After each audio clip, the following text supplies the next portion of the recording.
Good morning, Quad Cities. We know that health is not for everyone. It's something that you have to choose these days, particularly these days. One of the things that we have been concerned with here, I mentioned it a little bit in the last show, and I talked with a couple of patients about it even more this week, so I wanted to bring it up.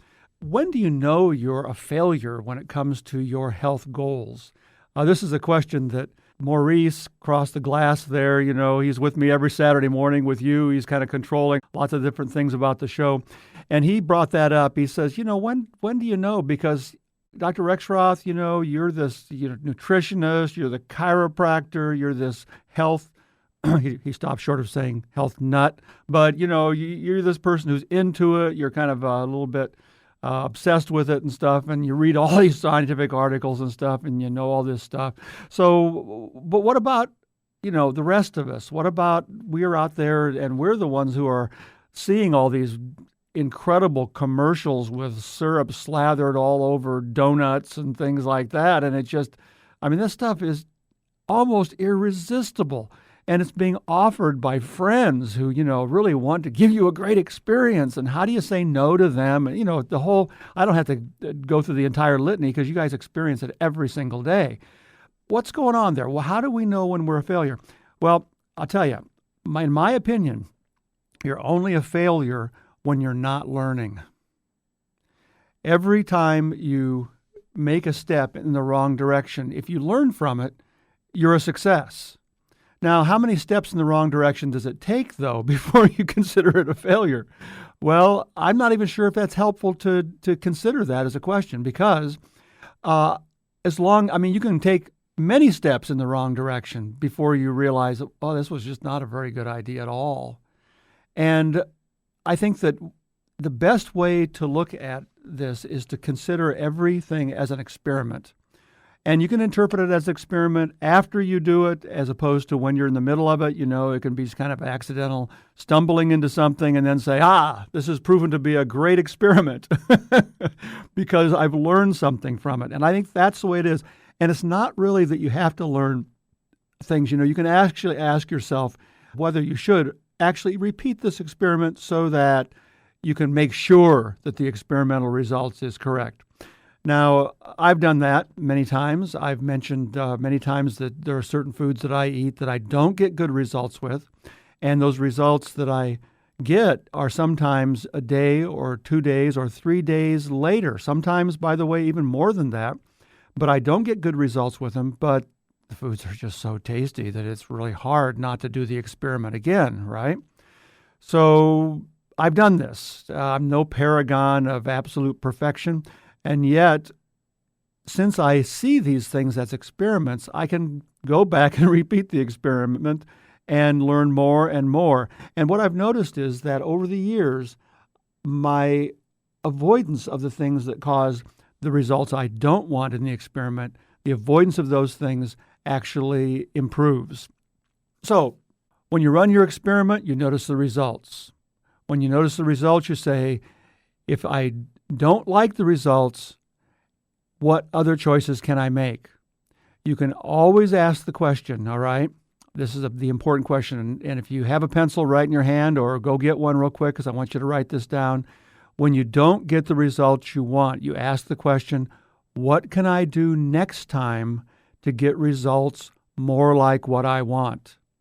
What can I do differently next time to get results more like what I want? And that's a little bit what we're going to be talking about today, because one of the ways to answer that is to come to that seminar on Tuesday evening this week at 6:30 and learn what you can from the Welcome to Health diet program. All right, and that's a first step. What can I do differently to get results more like what I want? All right, and we're going to talk about a couple of other more poignant things on that also today. Okay, now, one of the things, by the way, I ran into an article, and this article is a study done in the University of New Mexico, and it was confirmed by King's College and Cornell University, as well as the University of Illinois, in terms of some different caveats of the same type of experiment. But what they found was this. You may not be at the helm, or you may not be in control of your appetite control center. Now, this is really interesting because years ago, I ran into an article in Science magazine that said that the gut bacteria, that means gut lining, the lining of the gut when you are first born is so immature that you better not drink anything but mother's milk if you really want to be healthy. You don't introduce any other kinds of food in there for months, and the least amount of time you want to just be drinking good mother's milk is about 6 months, all right? And the reason mother's milk is preferred is because it is got not only the right nutritional balance, it's got the right fats to build the brain, it's got the right immune substances. Mom is out sampling, the baby's licking and chewing on everything. The mom kisses the baby. The mom gets the signals to build certain immune responses to the baby's environment. And the baby's immune system is protected by the milk. That's all there. That's, the research has been done. It's absolutely magnificent. So what's going on with the gut? Why is it so immature? And how does it mature is the question. Well, many years ago in Science magazine, I learned that the gut bacteria, namely the good and friendly bacteria in the gut, gives the signal for the cells in the gut to mature into gut cells. Now, this is crazy, isn't it? I mean, you're supposed to, the genetics of the gut cells supposed to do it, and the genetics has something to do with it, but the genetics are triggered by the bacteria in the gut. Now, that just, set off an entire cascade of thoughts in my mind. What else do those bacteria do? How else are those bacteria intimately involved in our development, in our health? Well, it's more and more we're finding out that gut bacteria are absolutely essential for our health. If we don't have them, we can be in real trouble. All right? It's called the microbiome, the colonies of bacteria in our gut. And now this article comes out and said that appetite control is largely done by the bacteria. Now, let's break this down. There are certain bacteria that like to eat sugar. There are other bacteria who like to eat fat. There are other bacteria who don't eat the kinds of foods that we eat, but the foods that they eat are in our food, and we don't metabolize them. We don't break them down, but those bacteria eat them and break them down. I've talked many times about how the friendly bacteria eat our food and poop minerals and poop vitamins, right? I've talked about that many times, whereas the unfriendly bacteria eat our good food, eat our vitamins, and poop toxins. Well, it turns out that they don't just release vitamins, they don't just release toxins, they also fine-tune our appetite. In other words, if you have a craving for sugar all the time, chances are there are bacteria in your gut that are saying, we want more sugar. We're building our colonies here. We want more sugar. And they release signaling molecules through your digestion into your bloodstream that goes to your brain and then ultimately to a vagus nerve, which is the name of a nerve that controls a lot of digestive processes and automatic processes in the body. It goes to your vagus nerve, and it signals your brain to crave sugar. So let me just go through that again. The gut bacteria, and these, are seen not as you, but as not you to some extent, but they're so vital to you that they're in there, and they can actually control your appetite. So if you have irresistible urges to get sugar, that signal to do that might be coming from your gut bacteria. Other bacteria love to metabolize fat. They can also send signals out. But interestingly, they don't just send signals out. They that make you feel good about something. They also can make you feel sick until you eat that thing, and then they reward you. So they are literally manipulating your mood. They're manipulating your taste and appetite tendencies by punishing you when you're not eating a food and rewarding you when you do. Now, I don't know about you, but that just absolutely amazes me on the one hand, and it kind of ticks me off on the other hand.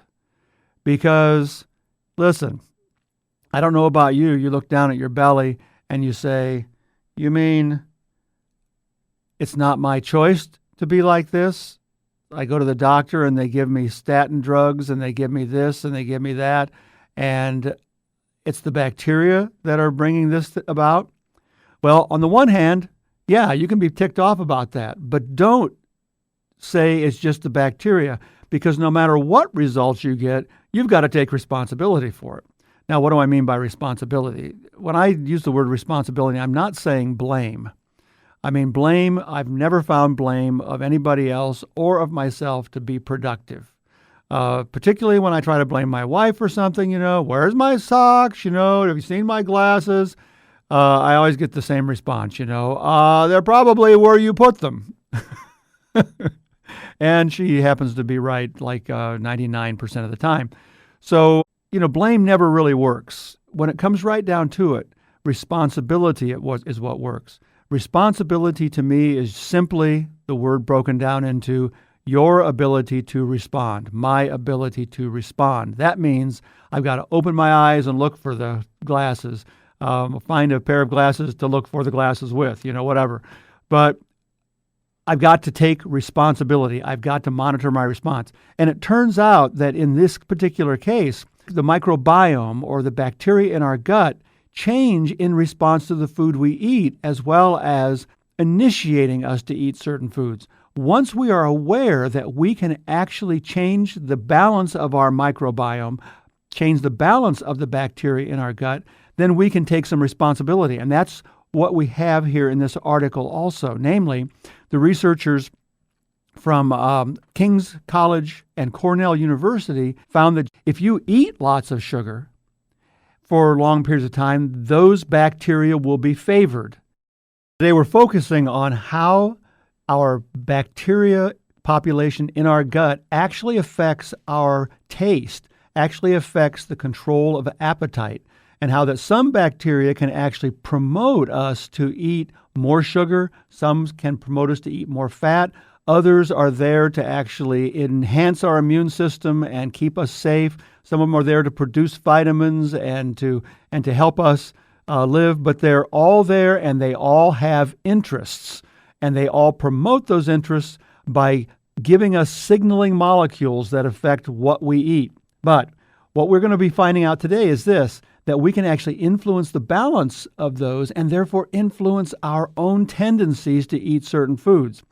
One of the ways to do that, by the way, in terms of the ones that promote sugar appetite, promote us to actually eat more and more sugar, we can reduce their numbers by denying them sugar for a period of time. This is one of the things we do on the diet that we promote at the Welcome to Health Center, the Rexroth Clinic. What we do there is we basically get you on a program where for an extended period of time, the amount of sugar that you're eating is low enough that your cells take up the sugar and the bacteria don't have that sugar to eat. Does that affect the balance of your microbiome, namely the bacteria in your gut? Absolutely it does. When they don't have the overload of sugar, their numbers decrease. As their numbers decrease, they cannot signal you to crave the sugar quite as much. As you lose your craving for the sugar, it becomes easier and easier to maintain your weight.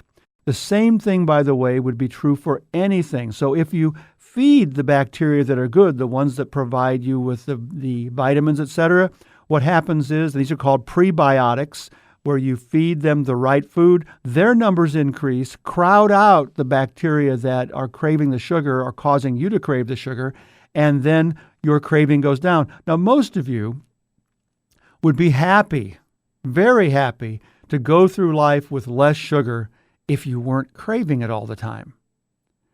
And so it's very important to know how to do that. Another thing from the University of Illinois, they said that you can alter your gut bacteria in favor of weight loss by increasing your fiber intake.